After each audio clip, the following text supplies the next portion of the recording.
যুক্তরাষ্ট্রের ৪৭তম প্রেসিডেন্ট নির্বাচিত হয়েছেন রিপাবলিকান প্রার্থী ডোনাল্ড ট্রাম্প। আর এই প্রেসিডেন্ট নির্বাচনী প্রচারণায় ট্রাম্পকে যিনি সবচেয়ে বেশি সহায়তা করেছেন তিনি হলেন আমেরিকান শীর্ষ ধনকুবের টেসলার প্রধান নির্বাহী কর্মকর্তা ও সামাজিক যোগাযোগ মাধ্যম এক্সের মালিক ইলন মাস্ক।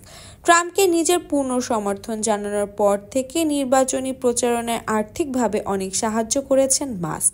ধারণা করা হচ্ছিল ট্রাম্প প্রেসিডেন্ট নির্বাচিত হলে ট্রাম্পের প্রশাসনের কোনো দায়িত্ব পাবেন এই ধনকুবের। অবশেষে সেই কল্পনাটি সত্য হতে যাচ্ছে। রিপাবলিকান প্রেসিডেন্ট ট্রাম্প জানিয়েছেন যে ইলন মাস্ককে তিনি নতুন দপ্তর দিতে যাচ্ছেন। দপ্তরটির নাম হবে ডিপার্টমেন্ট অফ গভর্নমেন্ট অ্যাফিসিয়েশন। অবশ্য মাস্কের সঙ্গে সহকারী হিসেবে দায়িত্ব পালন করবেন সাবেক প্রেসিডেন্ট প্রার্থী বিবেক রামাস্বামীও। বুধবার পৃথক প্রতিবেদনে এই তথ্য জানানো হয়েছে।